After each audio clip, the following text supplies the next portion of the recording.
Hey there, it's Gregson. Welcome back to Shifting Lanes. In today's video, we are going to talk about the Honda CR-V and what you need to know about this small SUV before you research it compared to others in its class or buy it. And even if you're not in the market for one, stick around and watch all the way to the end because there's some interesting information I found when researching for this video that you may have never known before. In this video, we'll be going over what to look for on CR-Vs, both new and old. Things like what's new for 2021 versus 2020, what to expect for 2022 and beyond, some common issues with older models, any major service bulletins, any major recalls, and overall reliability ratings. My wife and I actually owned a 2017 version of the CR-V, so I'm coming into this video well equipped to give you an accurate take on what this car is like not only to drive, but to own. And yes, we'll be going over and addressing a big complaint with the current generation of CR-Vs that seems to come up a lot on the internet. If you're here because of this video, please consider watching our other content as well. We make tons of videos here at Shifting Lanes on new car reviews, other what to know videos, consumer advice recommendations, and automotive news. If you'd like to see any of those, check the description below for playlists of everything we do, or click the card above for a hand-picked video for you. And don't forget to hit the subscribe button and give this video a thumbs up at the end if you enjoyed it or found it informative. First, let's get into all the details of the newer CR-Vs. Since being released in 1997, the Honda CR-V has been an ever better selling small SUV juggernaut for Honda for both the North American market and worldwide. Since 2012, the CR-V has sold over 300,000 units in the US yearly and is second currently only to the Toyota RAV4 in the compact SUV class. Now in its fifth generation, the CR-V is a clear go-to vehicle for millions of people and for good reason. The current CR-V, as well as past generations, is a bit of a packaging marvel. The interior feels way larger than it actually is. And as I said, my wife and I used to own a 2017 CR-V. The reason we sold that was to upgrade for space for our two young kids. We ended up buying a Volvo XC90, and while that is more spacious, the interior felt nearly as big in the CR-V as it does in the XC90. We can chalk that up to the interior being laid out impeccably well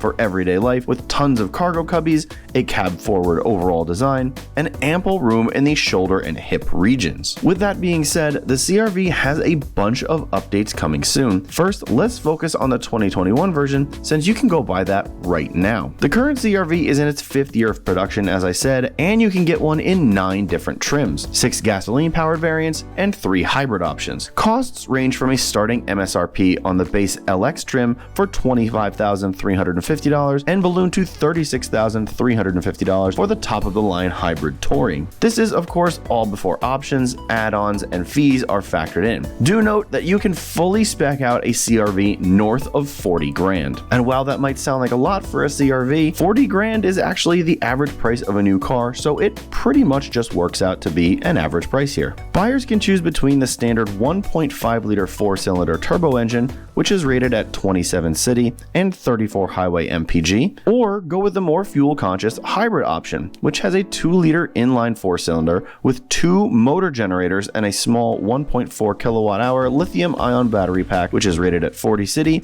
and 35 highway mpg. You can also get a 2-wheel drive version of the gas engine, which will give you 1 mpg better on both city and highway. So what's new for 2021 versus 2020? Well, in short, absolutely nothing. And this sort of makes sense. The CR-V is a top seller for Honda, so making changes to it this late in the life cycle seems sort of meaningless. However, it's the 2022 and onward CR-Vs that could see the biggest changes. For 2022 or 2023, expect a new version of the CR-V to be coming out. Spy shots have been circulating on the internet and it looks like the same shape, but a drastic new look. We are hearing rumors that this will be the upcoming 6th generation, so there is potential for a brand new CR-V to be coming on the horizon. The biggest question is when? With a microchip shortage currently happening, timelines for auto manufacturers are being pushed back across the board. It remains to be seen if this shortage will hamper the CR-V's timeline. You can, however, bank on 2023 at the latest for a new CR-V. In the aforementioned spy shots, we can glean a few things. First, we can see a new design and skewed proportions when compared to the current model. The hood and wheelbase appear longer, denoting that this next generation will be larger. The front overhang also looks longer, as does the rear. year. A trapezoidal-shaped grille with a honeycomb mesh and slimmer LED headlights show that this could be similar to the European version of the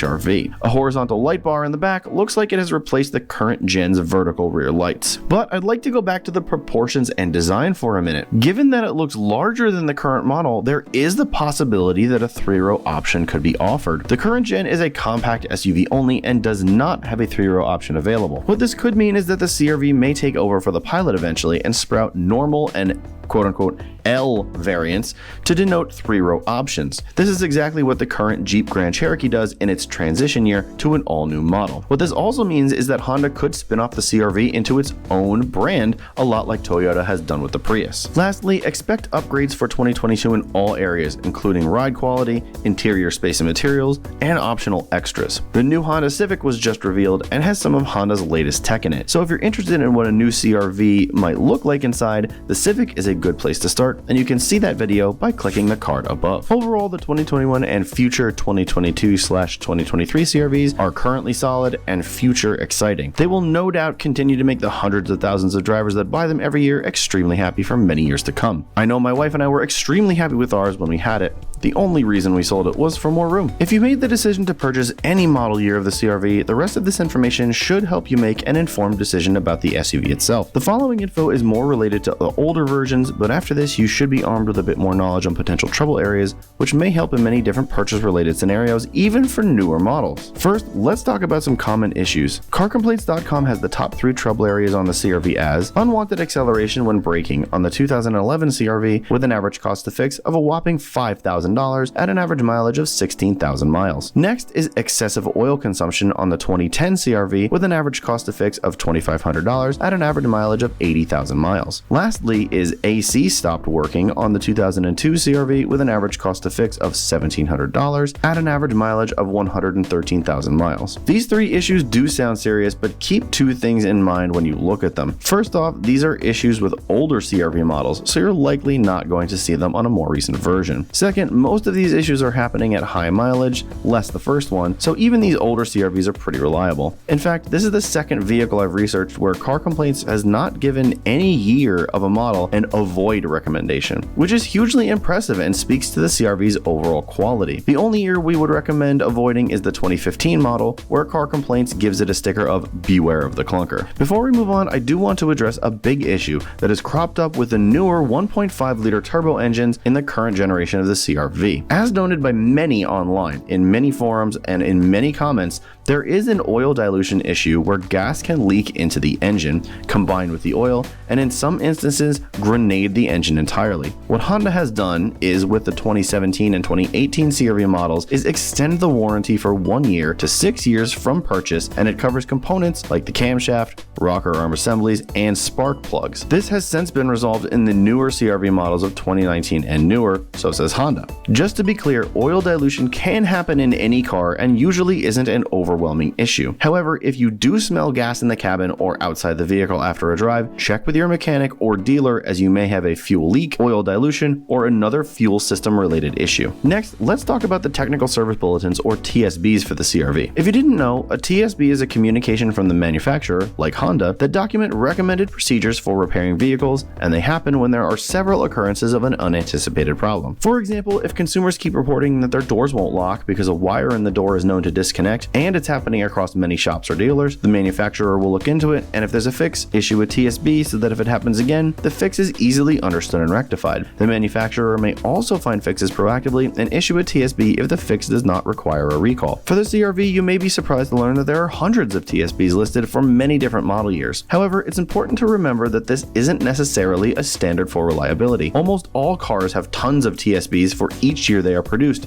so take this into consideration when doing your research. I won't go into all the TSBs they list, but if you're more DIY inclined, it's worth poking around in the TSBs should you find something wrong with your vehicle and want to fix it yourself. You may find a TSB with the fix you need and could save yourself hundreds in repair costs with the right know-how. You can find TSBs listed on sites like Car Complaints, as TSBs need to be public knowledge by law. On that note, let's talk about any recalls that the CR-V has. You can find these, as well as other complaints, manufacturer secure communications and investigation information at the National Highway Traffic Safety Administration, or NHTSA for short. I won't go into all of the recalls as they warrant their own video, but here are a few interesting ones to watch out for and the model years they relate to. For the 2005 CR-V, accelerator pedal may bind. If the accelerator pedal binds, the engine may not quickly return to idle after the pedal is no longer pressed, increasing the risk of a crash. The rotating portion of the accelerator pedal assembly may bind. As such, these vehicles fail to comply with the requirements of the Federal Motor Vehicle Safety Standard No. 124 Accelerator Control Systems. For the 2010 Honda CR-V, passenger frontal airbag inflator may explode. Yes, I said explode. An inflator explosion may result in sharp metal fragments striking the driver or other occupants, resulting in serious injury or death. This, as well as other airbag inflator recalls that I have noted in other videos, are all part of the Takata airbag recall, and this should have been done years ago, but if you do look for a 2010 or have a 2010, make sure this recall has been done. And finally, on the 2017 Honda CR-V, fuel supply pipe may disconnect and leak. If the pipe disconnects, the engine will stall, increasing the risk of a crash. Additionally, the disconnected pipe may leak fuel, which, in the presence of an ignition source, can increase the risk of a fire. Now, on my 27 CR-V, I had this exact recall done. We did smell gas outside of the car, and aside from the oil dilution issue, this actually did help solve a bit of that smell. We thought that there may be a little bit of a fuel leak, and the dealer completely redid the entire fuel supply pipe, and the smell did go away, and we noticed that it was a bit better. However, we still noticed a little bit of smell in ours, and that was probably chalked up to the oil dilution issue. Note that this one is a really extremely important recall to have if you're going to buy one, or if you do own a 2017 or 2018 or any of these, because this is a car that has a fuel filler neck that does not have a cap on it, so it has that new type of fuel filler, and you really need to get this done because you just don't want a fire in your car. Currently, the 2020 and 2021 models have 1 and 0 recalls on them respectively, but we can chalk that up to these years of the CR-V being newer than all the others. More recalls may trickle in over time. This leads me to my final point on the CR-V, which is overall reliability. And as you can see by the information I've put forward, it's a pretty solid SUV with almost every model year having very minor to no issues. Consumer Reports ranks the 2021 CR-V third in the compact SUV segment with an overall score of 82 out of 100. That puts it third only to the 2021 Subaru Forester and the 2021 Mazda CX-5, but more importantly, it puts it ahead of both the Toyota RAV4 Gas and Toyota RAV4 Prime models, which are better selling vehicles than the CR-V. The CR-V scored high in road test score along with owner satisfaction and predicted reliability, but it fell short to both the Forester and CX-5 in those other categories. With all this being said, do we recommend you go in to buy the CR-V if you've made the decision to purchase? That answer is an unequivocal yes. It needs to be on your short list if you're in the compact SUV market looking at vehicles. The CR-V is no doubt one of the best small SUVs ever made, and it's just more Honda churning out great vehicles, which is just very typical Honda. Sure, there are a few years that aren't the top of the heap, but that goes for basically any car, SUV, or truck you may be looking at. If possible, snag a newer CR-V, maybe one with some factory warranty left on it, and if any of the issues I mentioned do crop up, or even new ones, you'll be covered. So go ahead and shop with confidence. I hope that this video does help you in making your buying decision a bit easier, or has made you a better informed owner. If you want to follow us outside of YouTube, you can find us at Shifting Lanes on Facebook and Instagram, where we post about the cars we review, our personal cars, and industry news and adventures. If you want to follow me personally and follow my life and cars for some strange unexplainable reason, you can follow me at RealGregsonM on Instagram and Facebook as well. Again, my name is Gregson. Thank you so much for watching, and I'll catch you next time.